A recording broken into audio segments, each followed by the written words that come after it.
Muy buenos días y bienvenidos sean todos y todas a este su programa de Signos Vitales, tu podcast de salud. Estamos transmitiendo desde las facilidades de Webnéticos Internet Studio aquí en Guaynabo, Puerto Rico. Bienvenidos a todos los que compartan la información y no se vayan que en breve regresamos.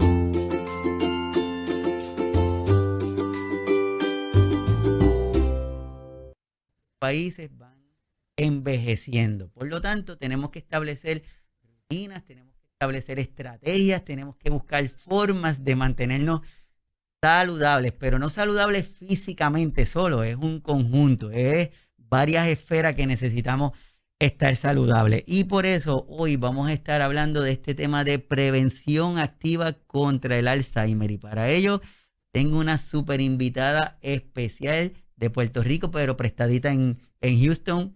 Mirna, bienvenida. Saludos a todos, gracias por la invitación, Iván, y saludos a la audiencia. Es un placer para mí estar otra vez en la casa. Así que para todos los que no conocen a Mirna, ella es Mirna Luz Arroyo Miranda, es educadora en salud de la Universidad de Puerto Rico, recinto de ciencias médicas, abogada de la Pontificia Universidad Católica de Puerto Rico, tiene un doctorado en salud pública en epidemiología de Ponce Health Science University desde el 2018, tiene un postdoctorado en la Universidad de Houston, trabaja para promover la salud cerebral, que ahorita nos va a ayudar a entender esto que es, y las políticas de salud a favor de adultos mayores de las comunidades latinas, tanto en Estados Unidos como en Puerto Rico, y es la CEO de Receptum Health Strategies, una empresa que ayuda a organizaciones de salud a ofrecer soluciones justas y mejorar los estilos de vida para las comunidades minoritarias y de bajos recursos. Así que definitivamente estamos de lujo tenerte aquí, Mirna, con nosotros. Pues una de las cosas que vamos a hablar hoy sobre la demencia y sobre el Alzheimer tiene que ver con el COVID, ¿verdad? Y cómo proteger nuestra salud cerebral tiene que ver con el COVID. Yo fui epidemióloga para el municipio de Tuabaja durante el principio de la respuesta de COVID, justo antes de empezar en el postdoc, en mi programa postdoctoral. Y, y, eh, y una de las cosas que he aprendido a través de la investigación, las investigaciones que he hecho acá en los Estados Unidos, es que el COVID está extremadamente ligado al deterioro cognitivo, ¿no? Y después hablaremos un poco más sobre eso, pero tanto así que ya el NIH está concediendo fondos a los centros de investigación sobre Alzheimer para examinar las consecuencias del long COVID, ¿verdad? Del COVID de larga duración. Así que eso es, ¿verdad? Las dos cosas están bastante bien ligadas, así que vamos a hablar un poco sobre eso más adelante. Como aparte de todos los títulos que tienes como investigadora, como epidemióloga, como muchos de los roles que tú tienes, hay algo que te llama mucho la atención y que gustas desarrollar y comunicar, que es tu rol como cuidadora, pero tú lo defines de una manera bastante interesante, y que es una cuidadora en recuperación. ¿Qué sería eso, Mayna? Eso es así. Mira, para mí es un privilegio, es un honor siempre plantear, ¿verdad? Que yo soy una cuidadora en recuperación. Yo cuidé de mi papá, que pues padeció de Alzheimer y de hecho ha sido la razón y el propósito del por qué me he envuelto tanto en este tema. Eh, Mi papá empezó con sus primeros síntomas cuando yo tenía 23 años, ya yo tengo 50. Así que yo he trabajado toda mi vida, ¿verdad? Desde entonces he estado trabajando en diferentes calidades, ¿verdad? Como abogada, abogando por los derechos de las personas de edad avanzada. He estado, ¿verdad? Luego como epidemióloga, me hice una especialidad en epidemiología de demencia, pero el cuidador, ¿verdad? El proceso de cuidado de una persona con Alzheimer es un evento traumático. Los cambios de comportamiento asociados a la condición, los procesos que se dan ¿verdad? En términos de las dinámicas familiares, en términos eh, o sea, del proceso de cuidado, las circunstancias, el mismo proceso de enfermedad, ¿verdad? El ver a la persona, el Alzheimer es una situación, es una enfermedad que trastoca la personalidad del individuo que la padece. Y literalmente le llamamos una muerte doble, porque primero muere la persona que era el individuo que tú conociste, ¿verdad? Mi papá dejó de ser mi papá mucho antes de ti. Y el mero hecho de que la persona fallezca no significa que uno termina el cuidado. En ese proceso de cuidado, uno desarrolla unos mecanismos de defensa ¿verdad? El nivel de estrés que tú vives en ese proceso puede ser tan severo que puede, ¿verdad? Esos mecanismos de defensa y esa sintomatología de salud mental puede durar mucho después del proceso de cuidado. Así que a mí me ha tomado, que no pude ver las imágenes del 2020, ¿verdad? Pero a mí me ha tomado ¿verdad? Un tiempo de terapia. He tenido que sacrificar muchas cosas para poder cuidar de mi propia salud, que es una de las cosas que yo enfatizo cuando hablo con cuidadores aquí en los Estados Unidos y en Puerto Rico. Eh, Uno tiene que aprender a ser saludablemente egoísta en este proceso. Y uso la palabra egoísta porque la gente tiene una connotación, así que le pongo el adjetivo de saludablemente. Porque tú no puedes dar lo que no tienes o sea, no le puedes dar a otros lo que no tienes para ti. Y, y en ese proceso, cuando tú cuidas a una persona con Alzheimer o con cualquier discapacidad, hay muchas veces que uno desarrolla unos mecanismos de protección para lidiar con las situaciones que se dan. Y que, ¿verdad? Llega un momento en donde se afecta tu salud física, tu salud mental, tu fe. Así que para mí ha sido un proceso de sanación. Y en el último año, sobre todas las cosas, he tenido que mirar mi vida desde una perspectiva diferente para poder trabajar aquellas cosas que durante el proceso de cuidado me mantenían en alerta. Así que, ¿verdad? Reducir mis niveles de cortisol, eh, y empezar a trabajar, ¿verdad? Con regular mis emociones, eh, para, ¿verdad? Volver otra vez al estado que yo estaba el proceso de cuidado. Sí, me llama mucho la atención cuando dice saludablemente egoísta, porque yo creo que es súper importante como que reforzarlo. Dentro de esta búsqueda, dentro de lo que tenemos con las condiciones de demencia, ese deterioro, las condiciones de pandemia, las cosas que tú nos vas a estar hablando, hay un término que se conoce como los trastornos neurodegenerativos, que como que hoy día estamos tratando de ponerle nuevas definiciones a las palabras, ¿verdad? Entonces, pues ahora esto de trastorno neurodegenerativo, ¿qué significa eso, Mirna? Pues mira, el manual de diagnóstico, de enfermedades mentales, que le conocemos como el DSM-5, ¿verdad? En la quinta edición de este libro que publica la Academia de Psiquiatría, define lo que nosotros conocíamos como demencia en el DSM-4. En la versión anterior le cambiamos el nombre a trastorno neurodegenerativo. La intención de esto es que la gente entienda que no hay, ¿verdad? Que este concepto de la persona tiene demencia traía un estigma asociado a él. La gente piensa que estar demente es estar loco, o que, ¿verdad? O que estás viejo, y queremos, ¿verdad? Parte de lo que se trató la versión nueva del DSM era quitarle ese estigma a lo que es un problema fisiológico, ¿verdad?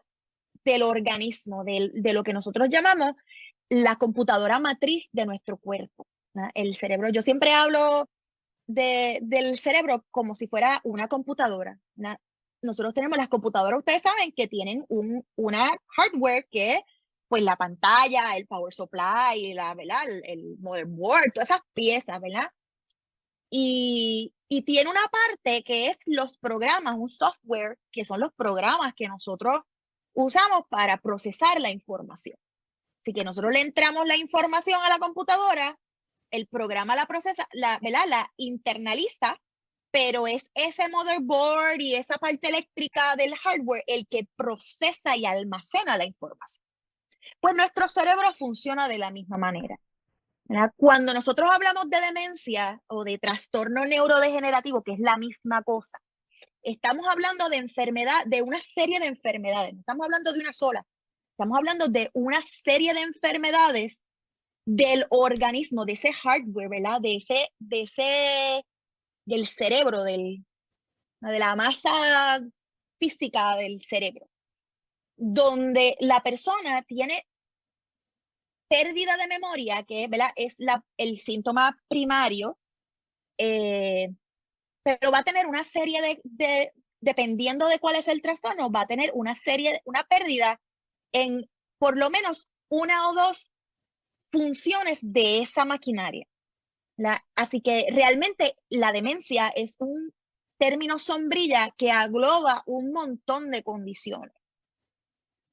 La primera de ellas es el Alzheimer, porque teóricamente, ¿verdad? Y voy a aclarar este punto porque me parece importante. Todas las demencias, la que más prevalece, ¿verdad? La que más se diagnostica o se diagnostica con mayor frecuencia es la enfermedad de Alzheimer, que es aproximadamente del 60 al 80% de todos los casos de demencia. Sin embargo, las investigaciones demuestran que realmente ¿verdad? Y la única forma de nosotros saber si la persona realmente tiene demencia de ese tipo ¿verdad? De ese tipo Alzheimer es mediante una biopsia cerebral post-mortem, ¿verdad? Después de que la persona fallece. Se corta un slice y se mira, ¿verdad? Para mirar si tiene las características físicas del Alzheimer. Cuando se hace eso, se ha encontrado que a pesar de que se diagnostica de manera clínica con muchísima frecuencia, el Alzheimer puro es aproximadamente como el 3 al 5% de todos los casos. Así que la mayoría de lo que nosotros conocemos clínicamente como demencia tienden a ser Alzheimer con algún otro tipo de demencia, ¿verdad? Que no es otra cosa que la pérdida de memoria, ¿verdad? La demencia realmente es un trastorno que altera la estructura física de las células que procesan y almacenan la información de nuestro cerebro, que son las neuronas, y la deposición de ciertas proteínas que interrumpen el paso de la información. Así que en el Alzheimer ocurren esos dos procesos. La ruptura o la pérdida de la estructura, la arquitectura física de la neurona y la interrupción del paso de la información por la presencia de una proteína que conocemos como beta amiloide, que simplemente interrumpe el flujo de esa información que pasa a través de esa neurona. Pero como cuestión de realidad, el hecho de que le podamos llamar Alzheimer, ¿verdad? Como dijimos, es la más común de todas las demencias, o le llamamos de otra cosa, todas ellas tienen las mismas características. Va a depender de dónde se afecte y ¿verdad? Cuál sea el proceso que se dé físicamente para poder determinar qué tipo de demencia es. Pero todas ellas van a tener en común el elemento de la pérdida de la memoria con alguna de esas, ¿verdad? De la pérdida de alguna de esas cosas, de función ejecutiva, atención compleja, aprendizaje, y una de las cosas que es bien interesante, y por eso es que yo me llamo cuidadora en recuperación, es porque uno de los elementos que se pierde en el proceso de demencia es la cognición social, es la capacidad de poder velar, comportarse en círculos sociales. Así que los comportamientos de una persona con Alzheimer pueden ser cosas que a una persona que no tenga Alzheimer le van a parecer absurdas o aberrantes, y eso es parte del proceso de enfermedad. Yo creo que es importante lo que estás comentando, y a todos los que se están conectando, muchísimas gracias por estar aquí con nosotros hoy. Se les dijo que Mirna nos va a ayudar a entender muchas cosas, porque lo que queremos es alejarnos del libro y empezar a ver estas cosas de una manera más práctica, y que cuando estemos con algún síntoma que no prendamos el botón del pánico, simple y sencillamente que entendamos que tal vez es tiempo de buscar alguna atención, y que dentro de las demencias no podemos, la demencia es esa condición, como dice Mirna, ese trastorno neurocognitivo, para quitarle ese estigma, porque alguien puede decir que es diabético, hipertenso, pero no que tengo demencia o que tengo alguna condición mental. Eso es Entonces, así. yo creo que es importante eso que nos está comentando Mirna. Y quiero aclarar, ¿verdad? Y dejar esto para récord y que se lo lleven para su casa. El Alzheimer y otras demencias no es sinónimo de estar loco, ¿ok? No tiene que ver con la salud mental. La salud mental es otra cosa, es ese software, esa programación que nosotros tenemos en nuestro cerebro para procesar, ¿verdad? Para procesar emocionalmente la información que recibimos a través de los estímulos. El Alzheimer, ¿verdad? Y todas las demencias son un problema físico, tan físico como lo es tener problemas cardiovasculares, tener diabetes, tener que te falte una pierna, eh, cualquier cosa. Así que precisamente para eso es que eliminamos el término demencia, para que la gente no entienda que hay una, ¿verdad? Que esto es un desorden real, que no tiene que ver con las emociones, tiene que ver con que la persona tiene un problema físico en su cerebro. Eso es muy importante. Y otra de las cosas que nos está enseñando Mirna es a empezar a también a educar a las personas. Cada uno de nosotros que estamos aquí hoy en el podcast, que estamos escuchando el episodio con Mirna, vamos a salir con una información que tal vez otra persona no tenga. Y como ayer me estaba diciendo un pacientito que estaba viendo en la clínica, que tiene X cantidad de años y me decía, no, doctor Iván, es que a mí me están doliendo todo el cuerpo, entonces ya yo tengo los achaques de viejito. Y yo le digo, ¿y quién te dijo a ti que a los viejitos tenían achaques de dolor? No. Eso, qué bueno que traes ese punto, porque una de las cosas que ocurre cuando estamos hablando de demencia es que la gente asume, sobre todo nosotros los latinos.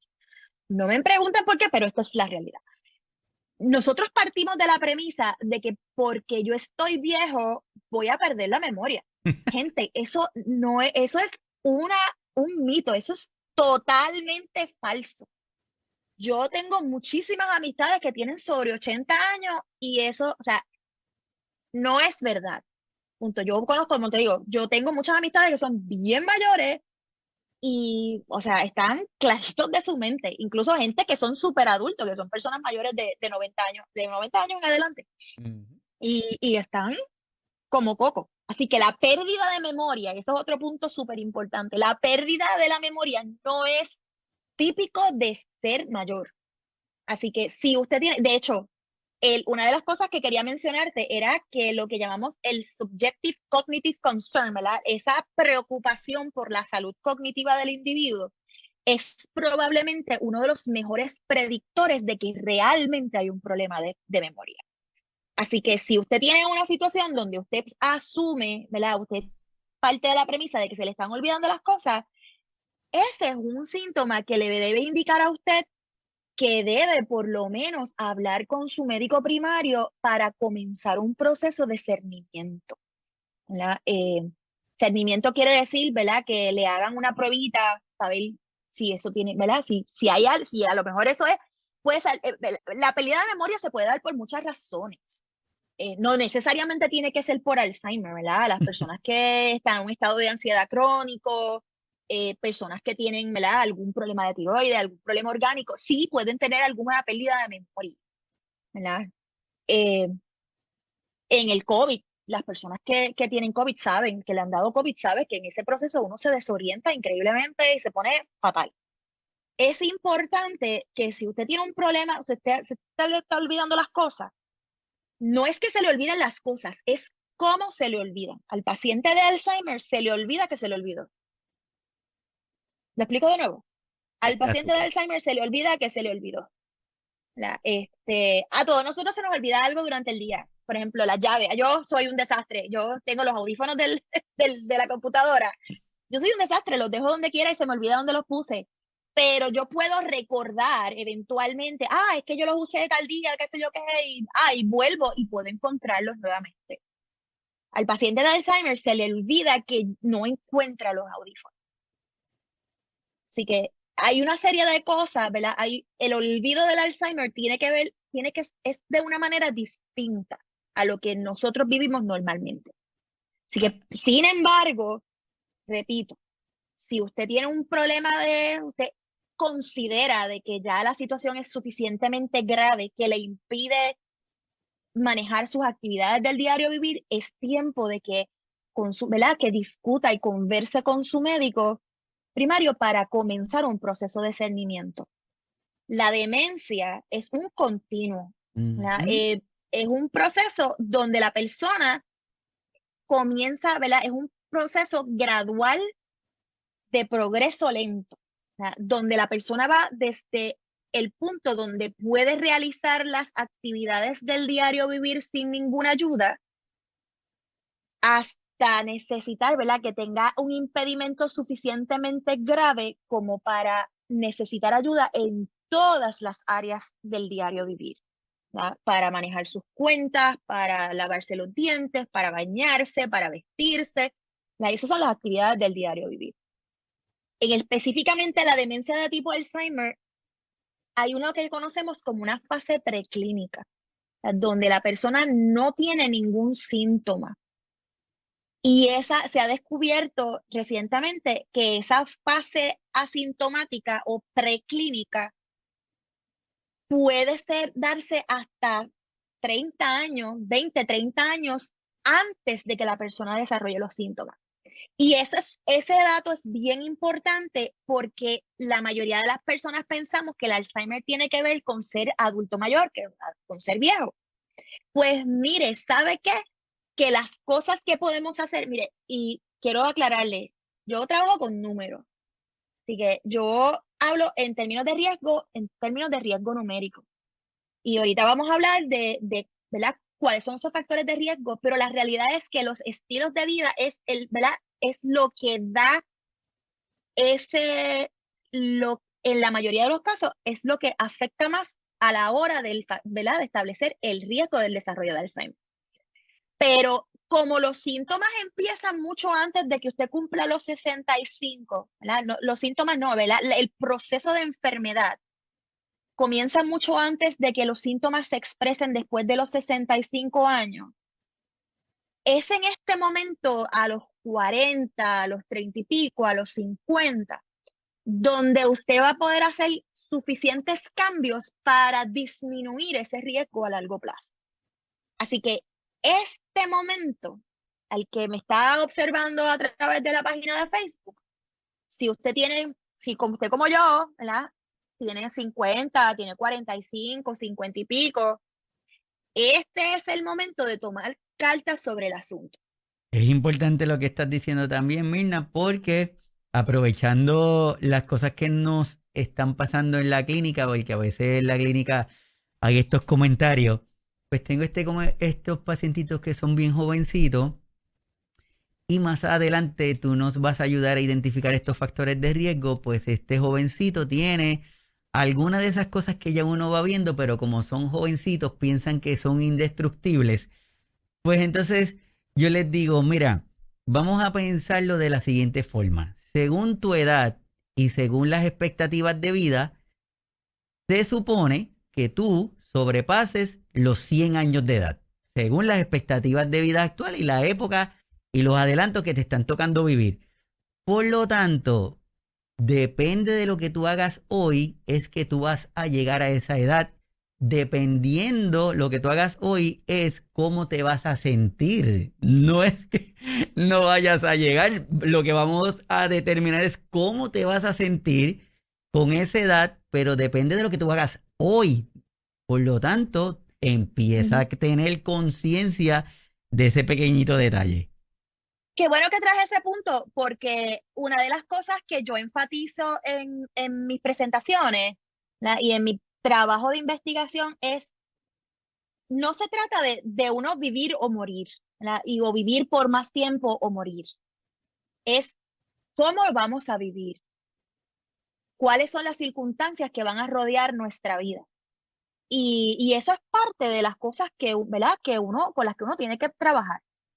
Cuando hablamos de salud cerebral, que vamos a hablar un poco más adelante, la definición de salud cerebral implica el poder alcanzar nuestro máximo potencial a lo largo de la vida, tengamos o no tengamos Alzheimer.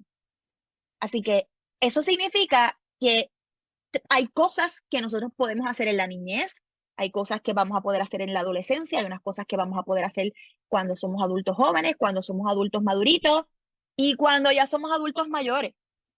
Así Ujú.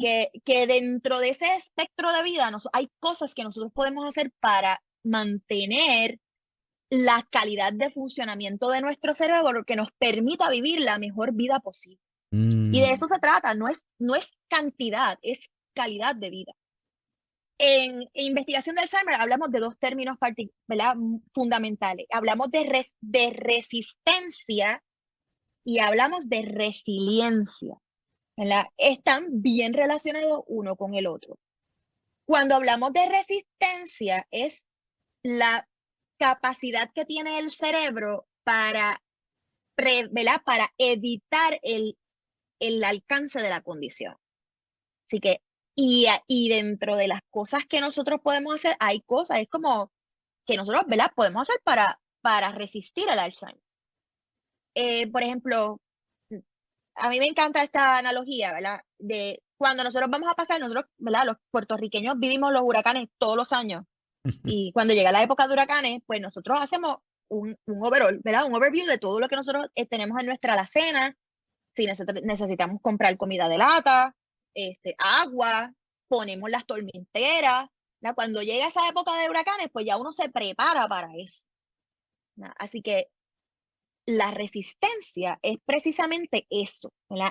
¿Qué cosas yo voy a hacer para que si yo tengo un riesgo, y lo voy a explicar un poquito más adelante con más detalle, si yo tengo un riesgo, un historial familiar o tengo, ¿verdad? Ya estoy mayor y ya yo sé que yo tengo un riesgo, ¿qué cosas puedo hacer para que ese riesgo sea lo menos posible y que no me alcance esa tormenta, no me alcance ese huracán? La resiliencia ya ocurre cuando la persona tiene la enfermedad y comienzan los síntomas clínicos.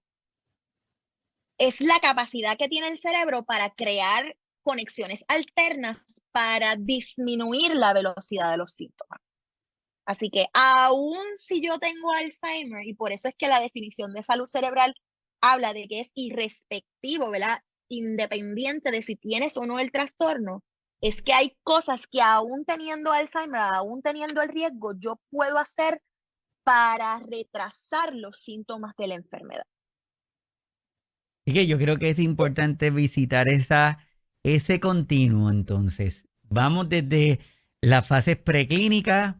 Algo que últimamente, Mirna, están mencionando por ahí es el MCI, el Ajá. impedimento, esta dificultad leve cognitiva que en algún momento empezaron a decir que el Alzheimer, ¿te acuerdas que decían? No, lo que pasa es que el Alzheimer es como que un gran engañador, porque en esos momentos iniciales, probablemente con la tecnología que había, pues como tú nos estabas compartiendo ahorita, a todos nosotros se nos olvida dónde pongo las llaves o tal vez en dónde dejé el carro estacionado, pero me puedo acordar. Pues había gente que se quedaba ahí y empezaba a pasarle esas cosas y decía, es que es por la edad o es por el estrés o es por X cosa. Y ahí empezaban a enmascararse y por eso le decían que era el gran Ujú. engañador. Hasta que hoy día, esto que tú nos estás enseñando aquí, ese continuo, como que nos estás invitando de alguna forma a detenernos, no a crear alarma ni a alertarnos de forma Ujú. exagerada, simple y sencillamente es decirnos, bueno, mi gente, no esperen a que sea un síntoma significativo que ya usted fue a un supermercado y se le olvidó cómo salir de allí y lo tuvieron que buscar porque nunca supo salir de allí, sino que empieza a buscar Literal. alguna ayuda. Y hablando del Alzheimer, si fuéramos a hablar de ese proceso, de ese inicio, si fuéramos dentro de ese trastorno neurocognitivo tipo Alzheimer, lo fuéramos a describir, ¿cómo pudiéramos describir ese proceso? Pues mira, lo primero que tengo que decir sobre la definición del Alzheimer, el DSM-5 tiene unos criterios para definir lo que es la demencia de tipo Alzheimer, que es un tipo de demencia específico, ¿verdad? Eh, Lo primero es que es una condición que es incurable, ¿verdad?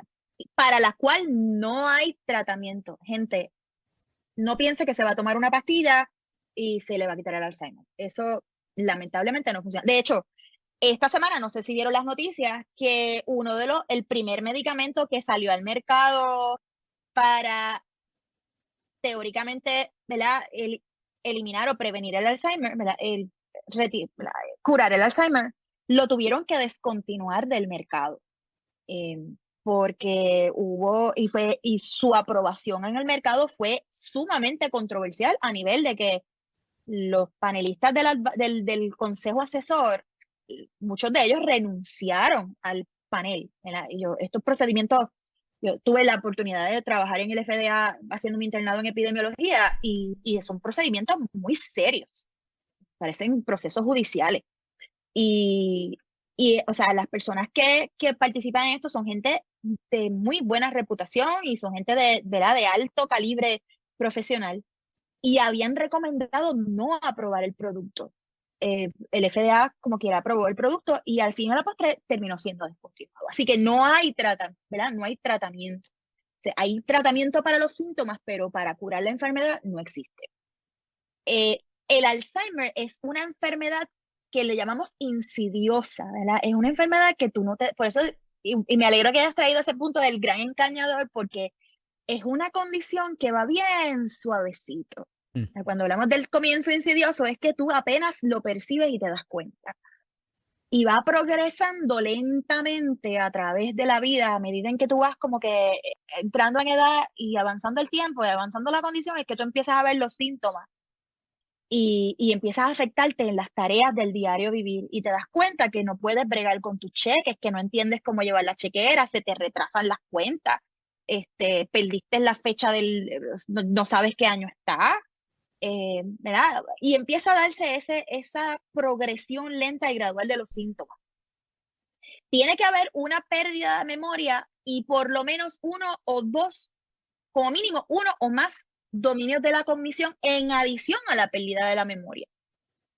Y en teoría no puede haber etiología mixta, que quiere decir que no pueden haber enfermedades conjuntas, ¿verdad? Pero ya sabemos que en la mayoría de los casos, pues puede ser que haya algún otro trastorno neurodegenerativo pasando. Así que pero esa es la definición del DSM-5 de lo que es la enfermedad, ¿verdad? La demencia de tipo Alzheimer. Y hablamos de que el paciente se le olvida que se le olvidó porque, como te digo, es una cosa que tú no lo percibes. O sea, tú te vas dando cuenta y en mi experiencia personal, mi papá, ¿verdad? Quizá tu esposa se recuerda cuando éramos estudiantes. Mi papá pues era el amor de mi vida, él es, ¿verdad? Yo pasaba la mayor parte del tiempo con él. Y era ¿verdad? En este proceso empezaron a pasar cosas muy extrañas en su comportamiento. Cuando ya yo era estudiante universitario, yo todavía era estudiante de bachillerato ¿verdad? Y según él fue envejeciendo y pasando los años, a través de los 3 años que estuvimos en el recinto, los comportamientos eran una cosa que nosotros no podíamos explicarlo. Llegó un punto y por eso les digo que el Alzheimer trastoca la dinámica familiar y trastoca, ¿verdad? La vida de los cuidadores en todo sentido. Porque en un momento dado, mi mamá y mi papá se separaron porque mi mamá ya no podía bregar con las cosas que estaban pasando. Y no fue hasta que se fue a vivir sola que se dio cuenta que la gente se fue a vivir a una ejida de vida independiente de adultos. Y no fue hasta compartir con adultos que eran más mayores que mi papá que se dio cuenta que el olvido de mi papá no era normal de su edad, que había personas mucho mayores que él que no tenían esos problemas. Y así fue como empezó nuestro proceso de búsqueda de ayuda. Pero, como te digo, es una cosa que es un incremento gradual de los comportamientos que no te hacen sentido. Y yo enfatizo mucho eso porque la mayoría de las veces el paciente o se da cuenta y se lo calla o no se da cuenta, punto, ¿verdad? Pero los familiares empiezan a notar, ¿verdad? Que hay algo que no te cuadran el comportamiento del individuo. Y llega un momento en donde tú dices, pero hay algo raro, ¿verdad? Y nosotros en la investigación hablamos de lo que son las preocupaciones de la memoria, ¿verdad? Preocupaciones cognitivas, subjetivas. Así que son probablemente el mejor predictor, ¿verdad? Lo que mejor predice que usted tiene un problema, que puede ser que no, pero puede ser que sea Alzheimer. Así que eso, ¿verdad? Así que dentro de esa definición es que ese proceso le llamamos que, ¿verdad? No es la demencia de tipo Alzheimer no es una cosa que ocurre de la noche a la mañana ni de ayer para hoy. Es una cosa que puede tomar años en desarrollarla. Así es. Y dentro de ese inicio tan insidioso, por eso es que nos permite a nosotros tener tanta oportunidad de fallar. Porque Correcto. como no es algo que ocurre rápido, como que hay alguien que estaba bien y de momento hoy está bien y mañana se le olvidó todo, pues eso nos va a llamar mucho la atención y probablemente vamos a buscar una ayuda. Pero como empieza así de a poquito, la persona, como tú dices, Mirna, puede que no se dé cuenta hasta el momento en que empieza a afectar las tareas que hace de forma regular, como dicen por ahí. Correcto. Se me hace difícil reconocer algo a mí me gusta jugar mucho el domino y de momento se me olvida jugar el domino, pues dejo de ir con mis amigos a jugar porque se me olvida, pero yo no le voy a decir a ellos que es que se me olvida. Le voy a decir, no, no me siento bien, es que tengo que hacer otra cosa, es que está lloviendo entre otros aspectos. Así que yo creo que es importante reforzarlo. A todos los que están conectados, muchísimas gracias. De verdad que gracias por sacarle su tiempo y estar con nosotros. Si tienen alguna duda, pregunta, por favor, pónganlo ahí en los comentarios. De tener a alguien que tiene tanto conocimiento, que ha estudiado tanto, que ha investigado el tema, que no solamente es que lo ha investigado, sino es que lo ha vivido y ha estado en ese proceso de sentirlo. Entonces yo creo que cada uno de nosotros tenemos la dicha y la suerte de tenerla hoy aquí con nosotros. Así que vamos a aprovechar y como decimos aquí en Puerto Rico, vamos a sacarle el jugo. Yo creo que nadie que no haya pasado por este proceso puede comprender o entender cuán profundamente te cambia la vida el tener un familiar con Alzheimer y cómo se trastoca, ¿verdad? Así que yo he tenido la bendición de poder utilizar mis experiencias y mi conocimiento para, si yo puedo evitar que a la gente pase por las situaciones y las dificultades que yo pasé en el proceso, pues eso es, ¿verdad? Y que para bien sea, ¿verdad? Había una razón para que pasar por todo esto. Y de verdad que si alguno de los que nos está observando a través de las redes sociales está viviendo esta situación, no están solos, ¿ok? Habemos personas que también hemos pasado por estos procesos, que entendemos la parte científica y que, ¿verdad? Podemos hablar, en arroz y habichuelas sobre las dificultades que se viven y las situaciones que se viven y hay soluciones, ¿verdad? Y ahora vamos a entender que realmente se puede prevenir. Y es algo que yo creo que cada uno de nosotros vamos a reforzar desde aquí, desde cada una de nuestras trincheras, como decimos, es dejarle saber que no están solo, que es un proceso, es un proyecto, el cuidar de otra persona o el asistir a otra persona también es un proyecto intenso que tiene que salir del corazón, que no siempre surge de la forma en que se desea que surja, porque en ocasiones es que te señalaron y te dijeron, Mirna te tocó, Juan te tocó, Edgardo te tocó, entonces es como que manos arriba. Pero desde aquí, desde cada una de nuestras diferentes plataformas, es decirles que no están solos, que estos espacios están permitiendo darle voz, darle visibilidad a cada uno de ustedes, cada una de las cosas que están haciendo. Y más cuando, por ejemplo, le puedo preguntar a Mirna como una de sus áreas de expertise, epidemiológicamente esta condición de Alzheimer en Estados Unidos, como cada vez llama más la atención. Pues ¿Cómo mira, estos numeritos ajá, han ido evolucionando? pues mira, yo soy epidemióloga, mi profesión es esa. Y los epidemiólogos trabajamos con números, ¿verdad? Nosotros miramos numéricamente la relación entre una enfermedad y sus causas, ¿verdad? Los factores que pueden afectar positiva o negativamente el desarrollo de esa enfermedad.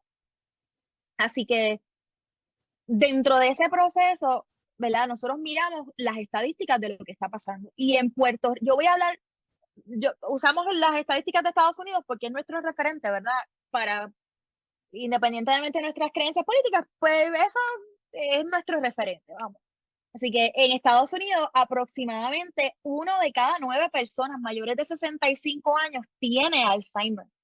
En Puerto Rico, el recinto de ciencias médicas, la Escuela de Salud Pública, hizo un estudio reciente, en años recientes y se estima, ¿verdad? Por la utilización de servicios médicos, porque realmente no hay datos, pero se estima que en Puerto Rico hay aproximadamente 86 a 87 mil casos de Alzheimer hoy.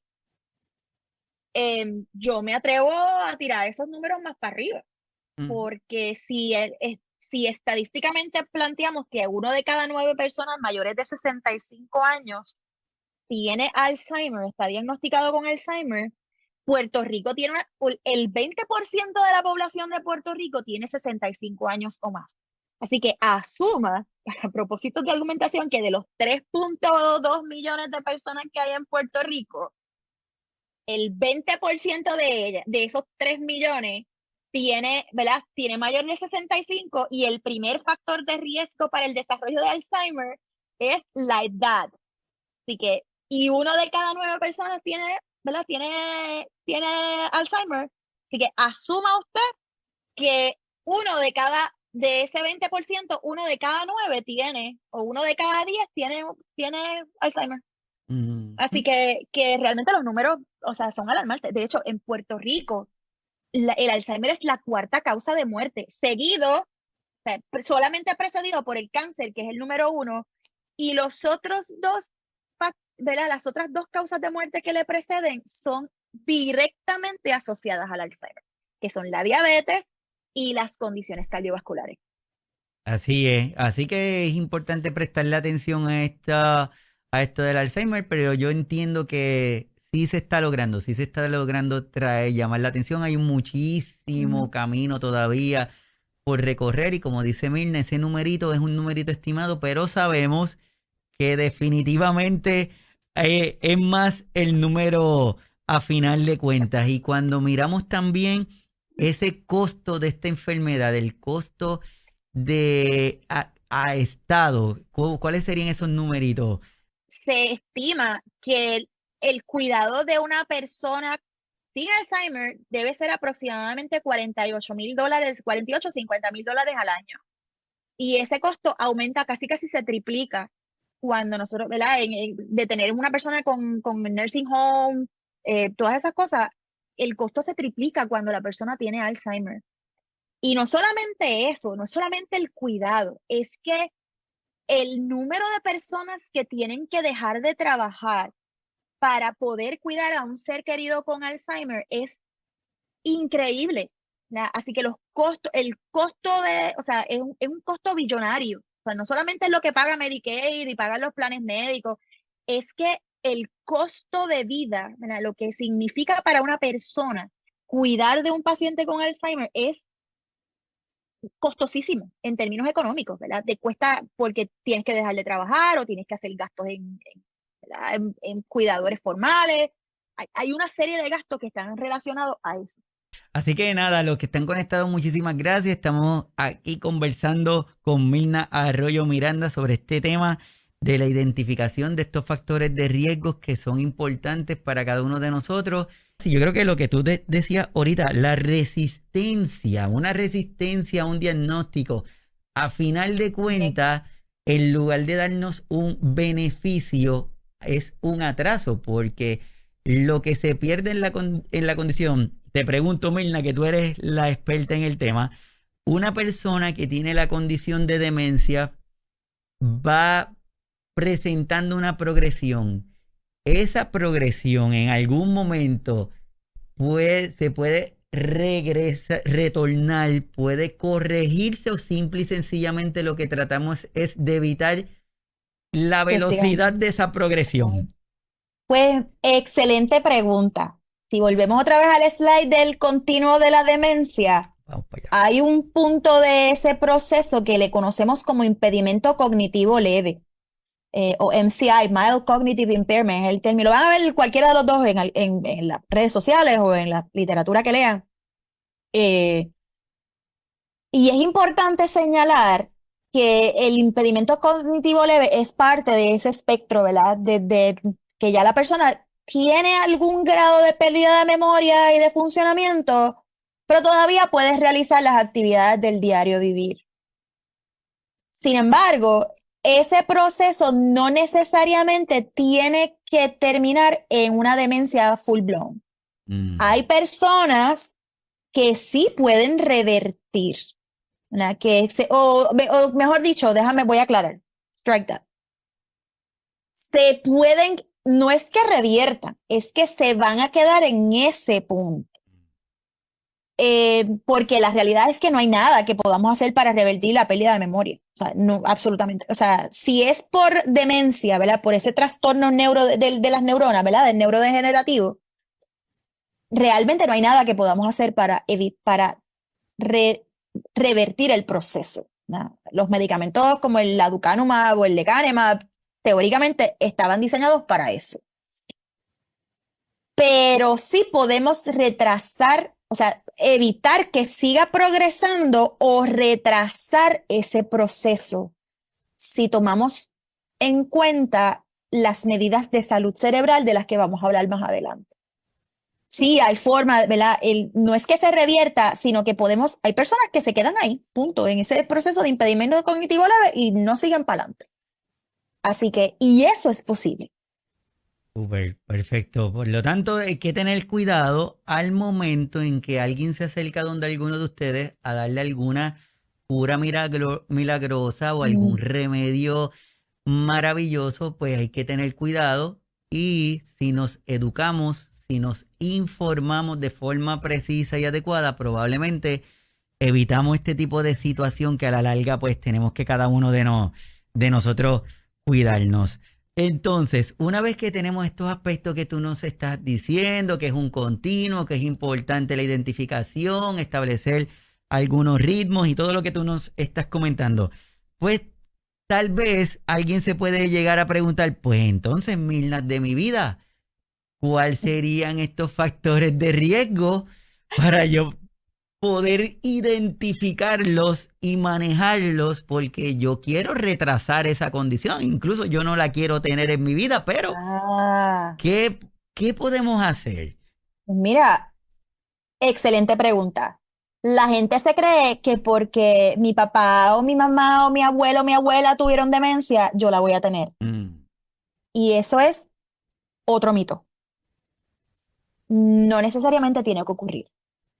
De hecho, nosotros dentro del Alzheimer hay dos variantes, ¿verdad? En este proceso hay personas que comienzan antes de los 65 y le llamamos de comienzo temprano, y los que están después de los 65, que le llamamos ¿verdad? Lo que llamamos el late onset Alzheimer's disease, el LOD, ¿verdad? Que es el comienzo tardío. En las personas que tienen el Alzheimer de comienzo temprano, la genética juega un papel bien importante. Se ha encontrado que específicamente hubo unos investigadores en Colombia que encontraron que el riesgo en las personas que tienen unos factores genéticos particulares, de los que, ¿verdad? No voy a entrar a hablar ahora, esas personas pueden tener hasta un 50% de riesgo basado en la genética.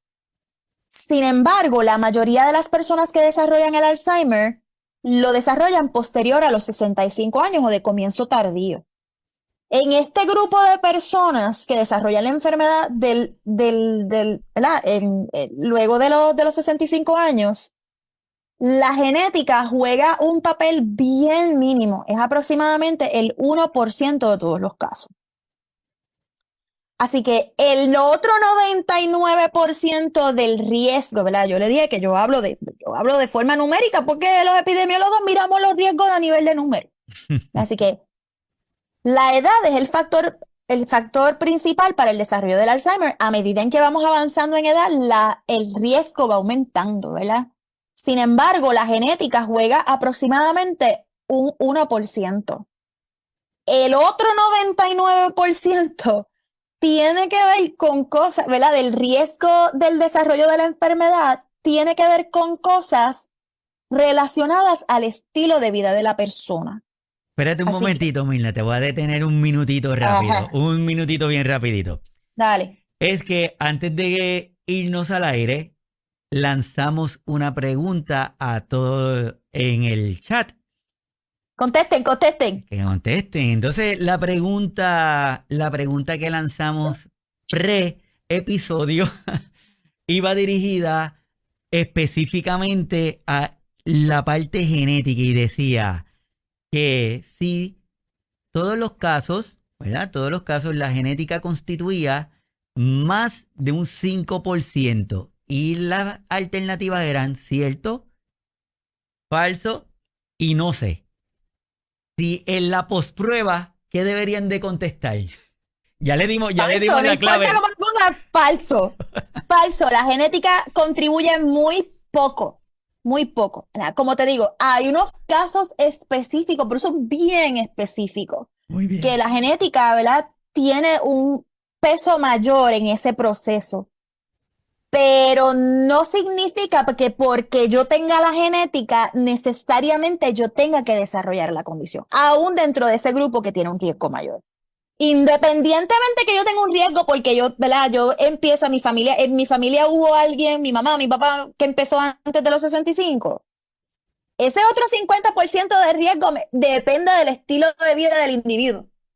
Pero en la mayoría de las personas, la genética juega un papel menos importante todavía. Muy Así bien. que en la mayoría de nosotros, el riesgo está en lo que hacemos a través de la vida.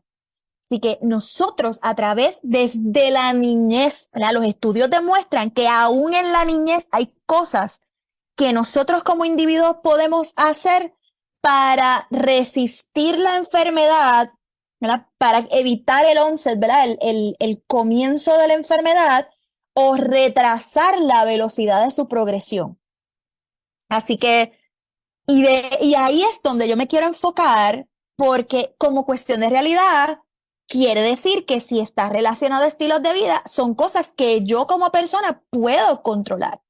Y eso es algo que para mí, ¿verdad? En este proceso de estudios postdoctorales, me voló la cabeza porque yo, habiendo tenido un papá con Alzheimer y un tío, su hermano, murió también de Alzheimer, pues yo decía, nosotros estamos, o sea, estoy chavada porque lo más probable es que a mí me va a dar. Y yo le tenía un miedo terrible. O sea, confieso que yo tenía un miedo terrible de desarrollar la enfermedad. Todavía lo tengo. Lo que pasa es que ahora yo tengo control porque yo entiendo que realmente el control de que eso pase o no pase está en lo que yo hago como individuo.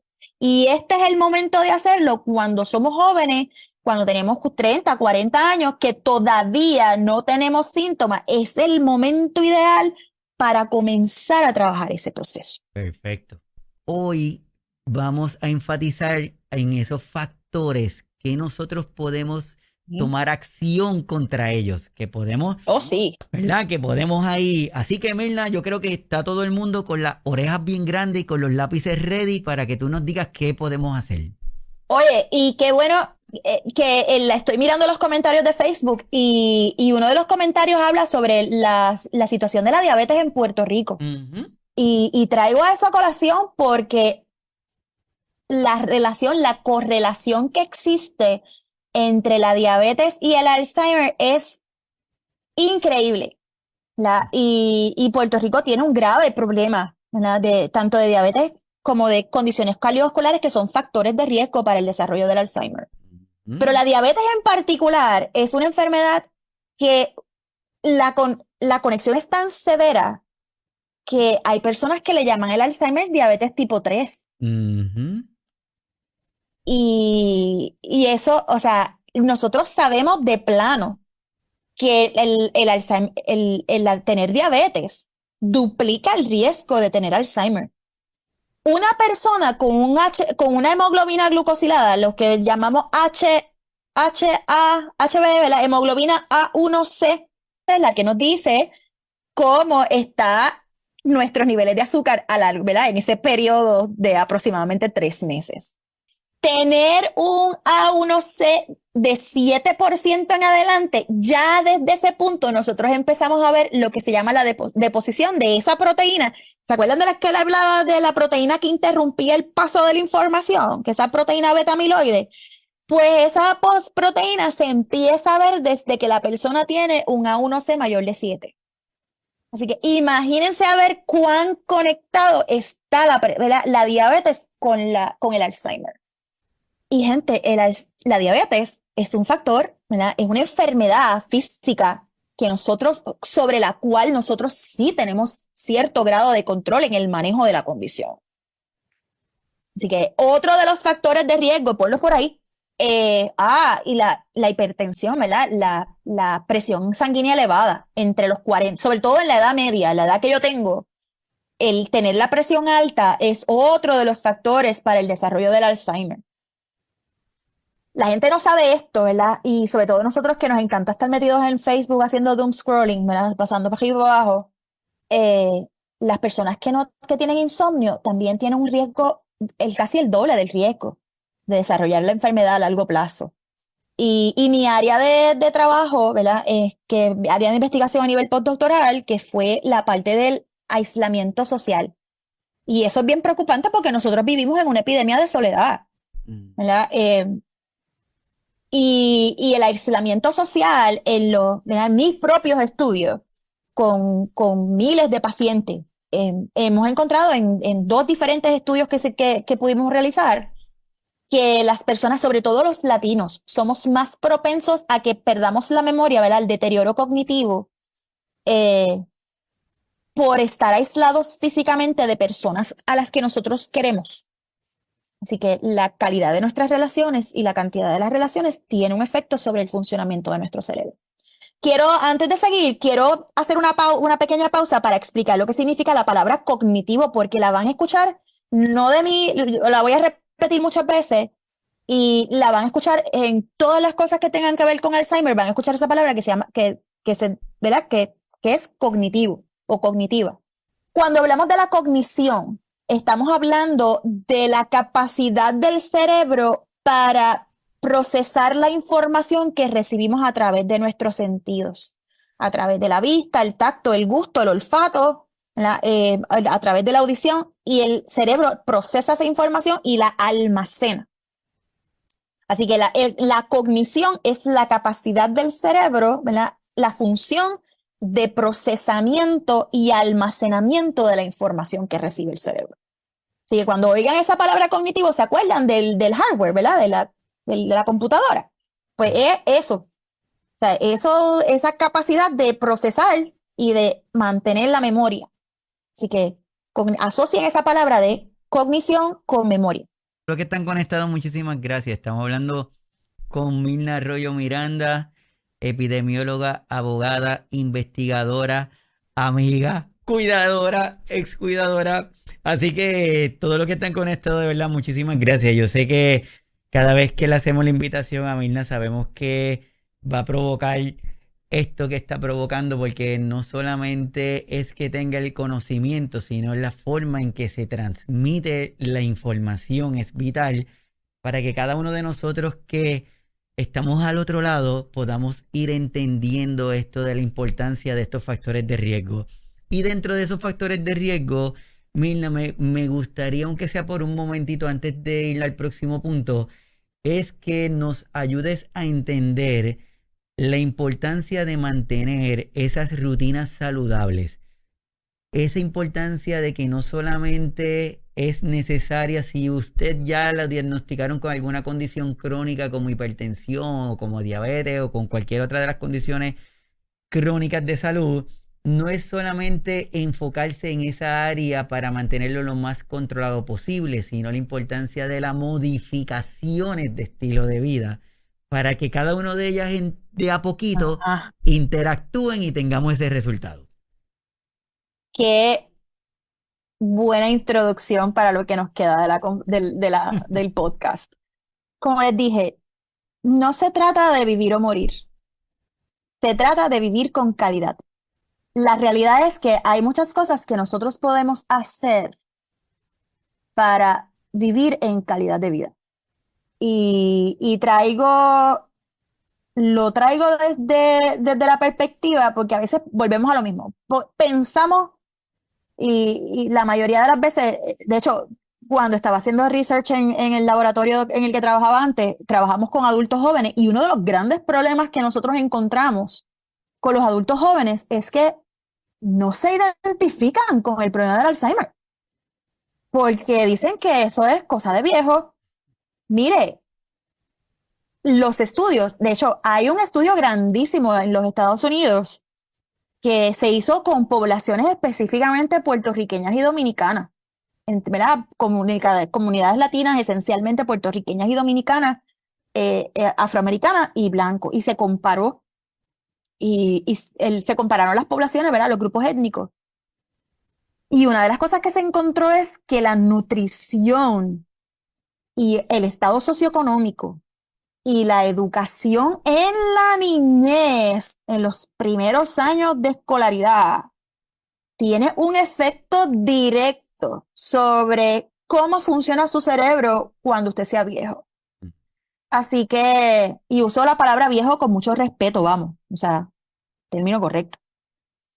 Pero la realidad es que el proceso de prevención, ¿verdad? Ese proceso de preparar el cerebro para resistir el embate del huracán llamado Alzheimer, no comienza cuando usted tiene 65 años, cuando usted tiene los síntomas.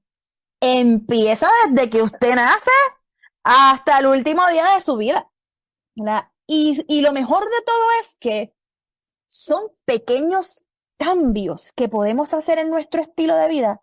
No tienen que ser grandes. Mire, hay un libro que se llama, yo lo uso muchísimo, se llama Hábitos Atómicos, de un autor que se llama James Clear. James Clear utiliza en el libro una analogía muy interesante, a mí me gusta muchísimo. Dice, si yo voy a volar un avión de Los Ángeles a Nueva York, yo tengo que tener, ¿verdad? Yo voy a volar en una dirección particular. Sin embargo, si yo quiero, en lugar de llegar a Nueva York, ahora quiero llegar a Washington, D.C., yo tengo que cambiar la dirección de ese avión que iba para Nueva York. Yo lo que tengo que cambiar es un solo grado para que ese avión, en lugar de Nueva York, llegue a Washington, D.C.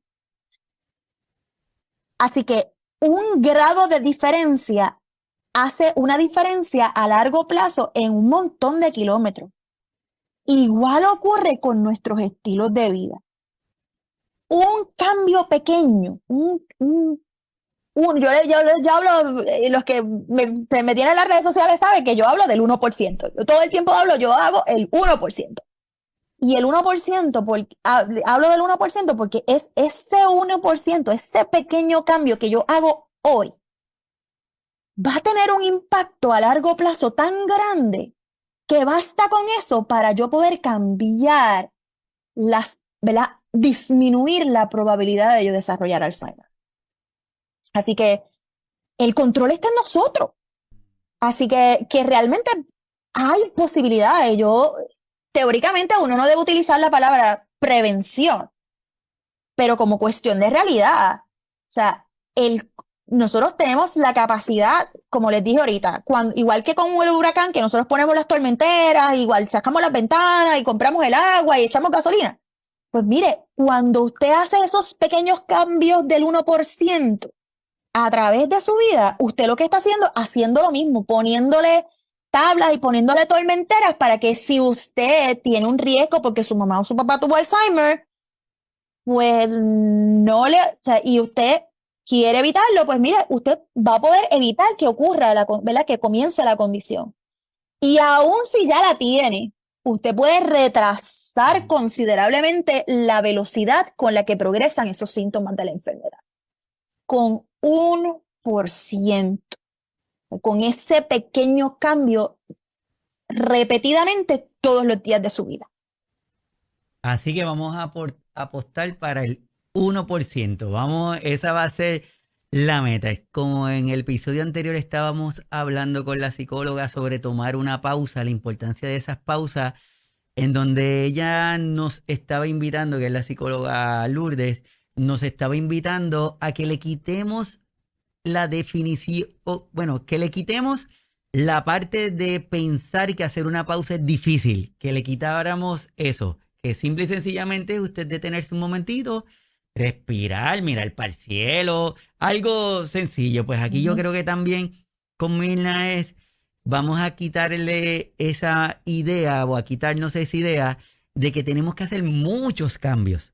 Probablemente lo que tenemos que hacer es uno, y luego que hagamos ese uno, probablemente automáticamente se van a ir añadiendo otros cambios. Lo importante es comencemos. Así que ya que estamos hablando de cambios, Mirna, ¿qué es la salud cerebral? ¿Cómo ese concepto que podemos pensar que como algo no le podemos dar tanta importancia, necesitamos sí darle importancia?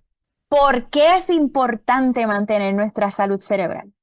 No es solo para evitar la enfermedad, ¿verdad? Igual que la definición que usábamos de salud, que no es meramente la ausencia de enfermedad. Mire, cuando usted tiene salud cerebral, usted puede alcanzar su máximo potencial. La Organización Mundial de la Salud, el estado de funcionamiento del cerebro en los dominios cognitivo, sensorial, social, emocional, de comportamiento y motor. Así que en todas las áreas ¿verdad? Los dominios de funcionamiento del cerebro, que le permite a la persona alcanzar su máximo potencial a lo largo de su vida, a pesar de la presencia o ausencia de trastorno. Así que esta definición a mí me gusta muchísimo porque tiene varias implicaciones. Y la primera es que lo que hacemos desde nuestra juventud cuenta para nuestra vejez. Así que no es solamente, como les dije, no solamente es prevenir el Alzheimer, es que yo pueda, que lo que yo hago a través de mi vida para proteger mi cerebro me permita realizar las tareas de la mejor manera posible y vivir una vida funcional, independiente, saludable, ¿verdad? Y que cuando yo tengo 80 años, como tengo muchísimas amistades, como les dije, que bailan todas las noches y bailan salsa, que es una cosa bárbara. Y es porque han podido mantener el funcionamiento del cerebro por el mayor tiempo posible y han podido mantener física y mentalmente independientes, saludables, ¿verdad?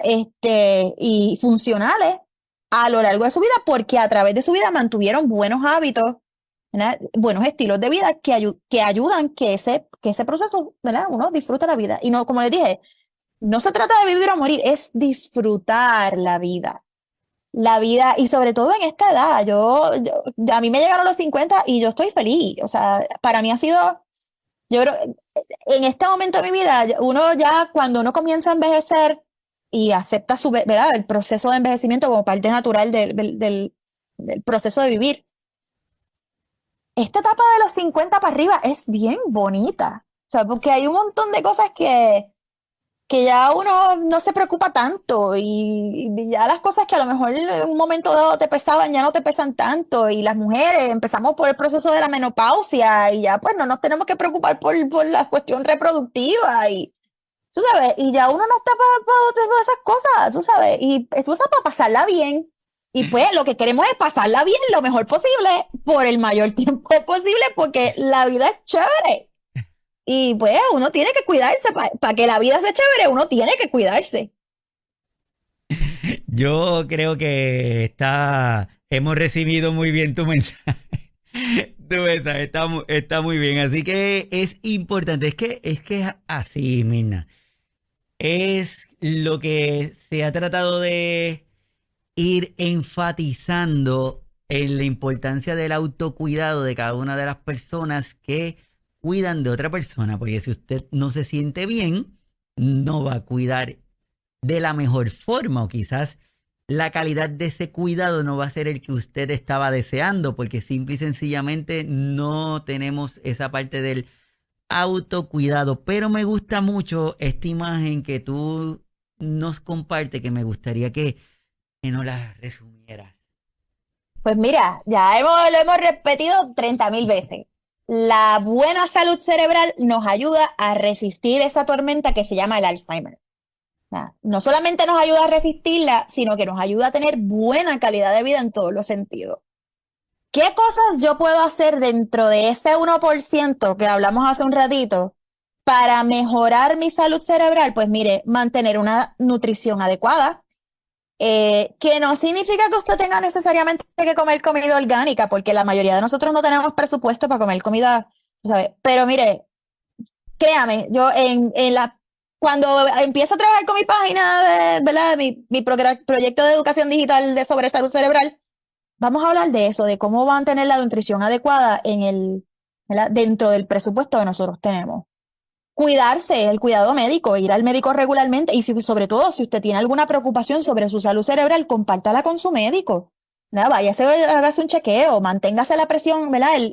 Chequeese la presión sanguínea, a ver cómo está, hágase sus laboratorios regularmente. Dormir adecuadamente, eso de dormir es lo más delicioso que hay.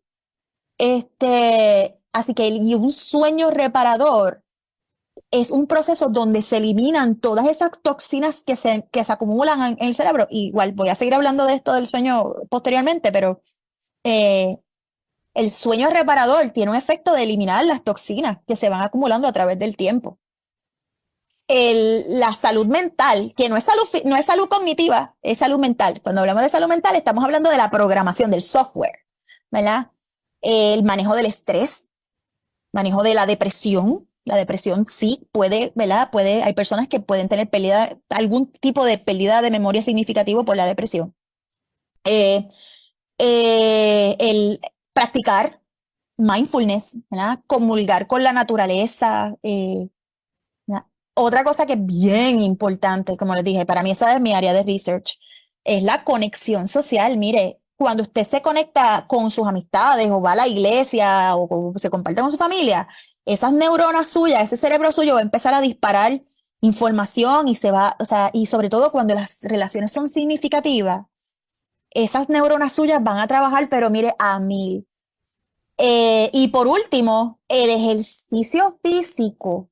Dicen por ahí que todo lo que es bueno para el corazón es bueno para el cerebro. Y no solamente lo dice, es que es verdad. Así que si usted hace ejercicio de manera regular, y no tiene que ser, mire, usted no tiene que pagar un gimnasio, usted no tiene que hacer CrossFit, usted no tiene que hacer, no tiene que hacer nada especial, con que usted basta con aumentar el ritmo cardiovascular entre un 30 y un 50%. Y eso lo hacemos haciendo una pequeña caminata. Mire, si usted va al supermercado o va al mall, en vez de estacionarse y pelearse por el estacionamiento que queda en la orilla de la puerta, al lado de la puerta, estaciónese en el último estacionamiento del mall y camine. Y con eso usted ya empezó a cumplir con los pasos que tiene que cumplir durante el día. Y son cositas pequeñas, como le dije, es el 1%. Haga el jardín. O sea, la jardinería es uno de los mejores ejercicios que hay. Así que, como les dije, no tiene que hacer grandes cambios, son cosas pequeñas. Camine su perro. Yo camino a mi perro, nosotros caminamos casi 1 milla diaria. Y esos pequeños cambios que nosotros hacemos a diario van a dar un gran fruto en esa calidad de vida a largo plazo. O sea, y nos va a permitir resistir, que volvemos a lo mismo, la resistencia y la resiliencia, que es que podamos, ¿verdad? Como clavamos las tormenteras en el huracán, pues mire, la misma cosa, prepararnos que si por alguna razón pudiéramos tener ese riesgo de Alzheimer, pues mira, usted lo corta, ¿verdad? Y lo disminuye, lo reduce considerablemente.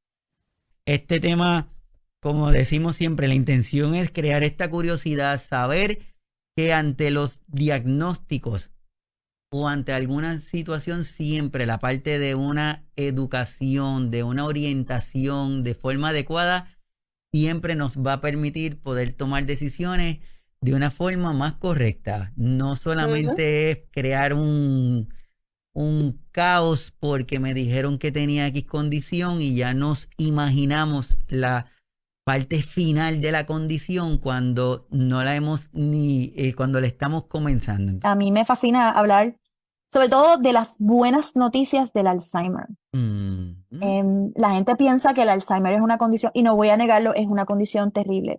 Es duro ver a un familiar con Alzheimer, ¿verdad? O tenerlo. O sea, pero, como les digo, a pesar de que no hay cura, sí hay esperanza. Y ese es el mensaje que yo quiero que ustedes se lleven hoy. Realmente, en este momento, yo, tú y todos los que nos están escuchando tienen el control de lo que va a pasar.